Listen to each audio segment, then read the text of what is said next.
नमस्कार, आप सभी का बहुत-बहुत स्वागत है एक बार फिर से हमारे इस official YouTube channel SSG Gurukul पर। तो टेलीग्राम चैनल आप लोगों ने सुबह-सुबह देख ही लिया होगा। मैंने सुबह-सुबह सारे जो उत्तर प्रदेश लोक सेवा आयोग द्वारा 2023 में प्रस्तावित परीक्षाओं का कैलेंडर है वो डाल दिया था। अब यहाँ पर सभी बच्चे पैनिक हो रहे थे कि सर इस 2023 की परीक्षा में समीक्षा अधिकारी का कहीं पर नाम नहीं दिया गया है, आरओ की वैकेंसी का कहीं नाम नहीं दिया गया है और साथ ही साथ जो खंड शिक्षा अधिकारी है उसका भी नाम नहीं दिया गया है। तो आप लोग को पैनिक होने की ज़रूरत नहीं है। फरवरी के भीतर-भीतर आपको समीक्षा अधिकारी की वैकेंसी का नोटिफ़िकेशन या एडवर्टाइज़मेंट आपको यहाँ पर देखने को मिल जाएगा। फरवरी के भीतर-भीतर, ठीक है? और जून के आसपास उसका परीक्षा भी आपको देखने को मिलेगी। आप यहाँ पर देखेंगे जो भी कैलेंडर जारी किया है उत्तर प्रदेश लोक सेवा आयोग के द्वारा, यहाँ पर उसने बहुत सारी डेट को रिज़र्व कर रखा है कि जो भी नई वैकेंसी हमारे द्वारा आएंगी, देखो ये वो वैकेंसी डाली गई है जिसका रिज़ल्ट फिक्स है कि इस दिन ये परीक्षा होनी है। तो ये जो कन्फर्म डेट है वो आपकी दे दी गई हैं। बाकी उत्तर प्रदेश लोक सेवा आयोग के द्वारा और भी जो वैकेंसी आनी है, खंड शिक्षा अधिकारी और आरओ की जो वैकेंसी है वो प्रायोरिटी पर है। तो उसके लिए आप देख पाएंगे कि मार्च अप्रैल में बहुत सारी आपकी डेट आरक्षित है और इसके बाद जून में आपकी देख रहे हो 4 जून से लेकर 4 जून से लेकर 27 अगस्त तक पूरी डेट आरक्षित है। यहीं पर आपका की प्री की परीक्षा और आपकी जो मेंस की परीक्षा है ना, उसको भी यहीं पर ले लिया जाएगा आपका। अब जैसे ही आपने सुबह आंखें खोली होंगी, आपका दिमाग भड़बड़ा गया होगा और जो पिछले वर्षों से तैयारी कर रहे होंगे वो तो खुश हो गए होंगे कि चलिए मेरा टारगेट हमको सामने दिख गया। पहले जून में परीक्षा प्रस्तावित थी यूपीपीएससी प्री की, लेकिन उसको मई में सेटल कर दिया गया है। आपके पास बहुत ज़्यादा खींच खांच के देखे जाएं, है ना, तो 120 दिन के आसपास आपके पास हैं। अब इस 120 दिन में आप यूपीपीएससी प्री की तैयारी करेंगे कि मेंस की तैयारी करेंगे कि ऑप्शनल की तैयारी करेंगे। अच्छा, एक और बात मैं बता दूं आपको कि बहुत ज़्यादा यूट्यूब पे ढिंढोरा पिटा हुआ है कि ऑप्शनल हटेगा, ऐसे सब कह रहे हैं कि ऑप्शनल हटेगा और यूपी स्पेशल और स्टैटिक वाला पार्ट आएगा। ऐसा भी कुछ नहीं है, ठीक है? यदि कोई ऐसी न्यूज़ आती है ना, तो आप देखते हैं कि हमारे चैनल के द्वारा हमारे द्वारा भी इसको बारे में बताया जाता, लेकिन अभी आयोग में ऐसी कोई भी बात नहीं चल रही है ना। अगर होगा भी तो अगले 2-3 सालों के बाद ये प्रस्ताव लाया जाएगा कि यूपी स्पेशल और स्टैटिक वाला पार्ट आएगा, है ना। अभी आयोग बिल्कुल भी मूड में नहीं है कि वो ऑप्शनल को हटा दे, ठीक है? तो अभी ऑप्शनल हटेगा नहीं, वैकल्पिक इस वर्ष तो नहीं हटने वाला है जहाँ तक मेरी जानकारी है। बाकी नोटिफिकेशन आने के बाद ये बिल्कुल निश्चित कर दिया जाएगा कि ऑप्शनल हटेगा कि नहीं हटेगा। मेरे हिसाब से स्टैटिक वाला पोर्शन लाने कि अगर स्टैटिक वाला पोर्शन ले आया जाएगा, ये वाला पोर्शन ले आया जाएगा, तो एसएससी के जो कैंडिडेट हैं उनको भी एक अच्छा मौका मिल सकता है फिर, है ना। लेकिन वैकल्पिक विषय मुझे लगता है कि एक ना एक सब्जेक्ट की स्पेसिफिक नॉलेज किसी बंदे को अनिवार्य होनी चाहिए, ठीक है। तो मेरे हिसाब से वैकल्पिक वाला विषय अच्छा है मेरे हिसाब से। बाकी आप लोग की अपनी अपनी राय है ना, गुस्सा नहीं होना है आप लोगों को। हाँ, तो यहाँ पर हमने आपको बता दिया कि यूपीपीएससी प्री की जो परीक्षा है, यहाँ पे प्री की परीक्षा आपकी 14 मई को लगा दी गई है और सितंबर में आप देखेंगे, है ना, लगभग 23 सितंबर के आसपास आपका इसका मेंस का एग्ज़ाम लगाया गया है। बाकी आपकी डेट आरक्षित कर दी गई है। तो अब इसकी स्ट्रेटजी क्या होगी, इसको कैसे पढ़ा जाएगा, सर प्री और मेंस की तैयारी क्या एक साथ हो सकती है कि अलग अलग की जाती है, ये सारे आपके दिमाग में क्वेश्चन आते हैं। तो मैं आपको बता दूं कि किसी भी परीक्षा की तैयारी के लिए आपको, जैसे कि यूपीपीएससी की तैयारी आप कर रहे हैं, तो प्री मेंस और ऑप्शनल ये तीनों तैयारी एक साथ आपकी की जाती है, ठीक है। मैं फिर बता रहा हूँ आपको, ये तीनों तैयारी एक साथ की जाती है। लोग यूपीपीएससी प्री के चक्कर में जब प्री क्वालिफाई हो जाते हैं तो मेंस नहीं पास हो पाते हैं। आपको तैयारी बेसिकली मेंस की ही करनी है ना, और उसमें प्री का जो फैक्चुअल डाटा है उसको आपको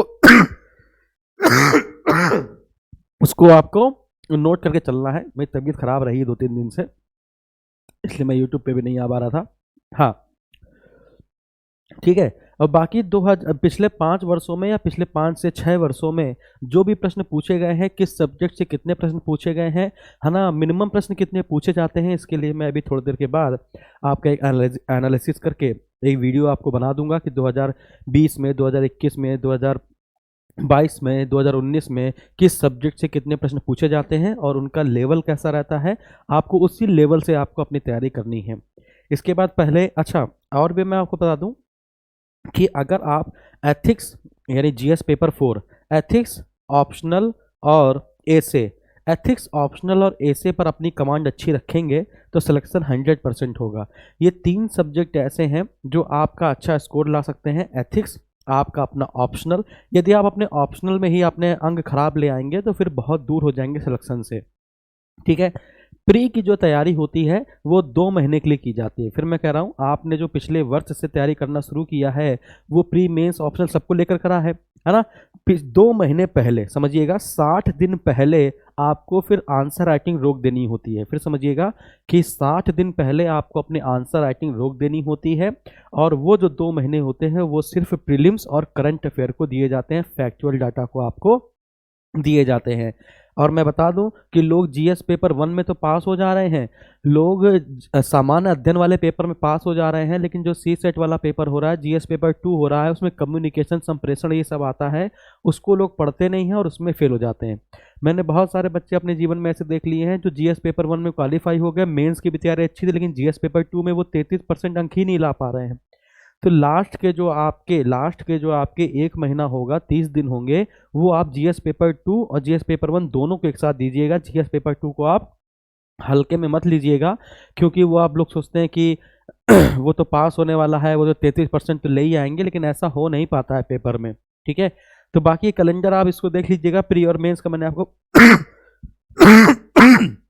बता दिया है। बाकी लिखा हुआ विशेष परिस्थितियों में परिवर्तन किया जा सकता है, ये सब चीज़ें लिखी हुई है ना।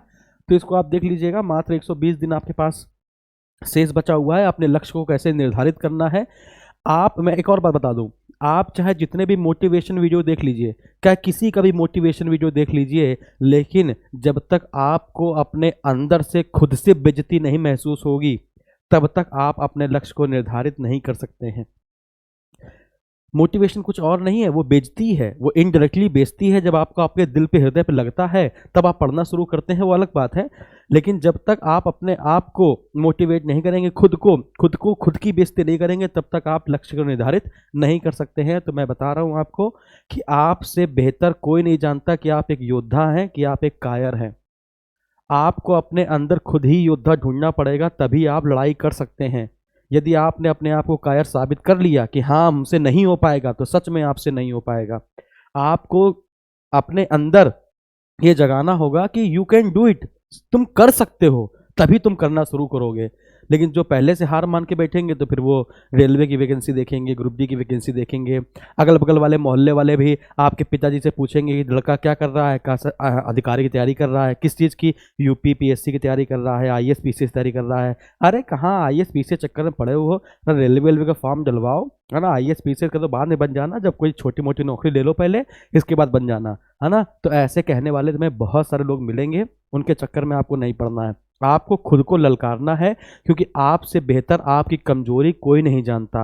आपकी कमजोरी सिर्फ आप खुद जानते हो कि कौन सा टॉपिक आपको नहीं आता है, लेकिन तुम दूसरे टीचर से पूछते हो कि सर हम क्या करें, हम ऐसा क्या पढ़ें मेरा सिलेक्शन हो जाए। भाई तुम अपने आप से पूछो ना कि तुम्हें ऐसा क्या नहीं आता है जिसकी वजह से सिलेक्शन नहीं हो रहा है, और तुम्हारा आत्मा खुद जवाब देगी कि भैया तुम्हारा ये सब्जेक्ट वीक है, तुम्हारा ये टॉपिक वीक है, तो उस टॉपिक को तुमको पढ़ना है, लेकिन तुम्हें तो सबसे पूछना है, ठीक है। तो अपनी कमजोरी खुद अपनी कमजोरी बच्चों एक बार खुद देखो और खुद एनालाइज करो कहाँ वीक हो, और उसी को पढ़ना शुरू करो। बाकी मेरे सीने में बहुत दर्द हो रहा, तो धन्यवाद, नमस्कार। और बहुत जल्दी एनालिसिस करके मैं आपको और वीडियो बना के देता हूँ, अभी आज ही आ जाएगा, ठीक है। थैंक यू, धन्यवाद।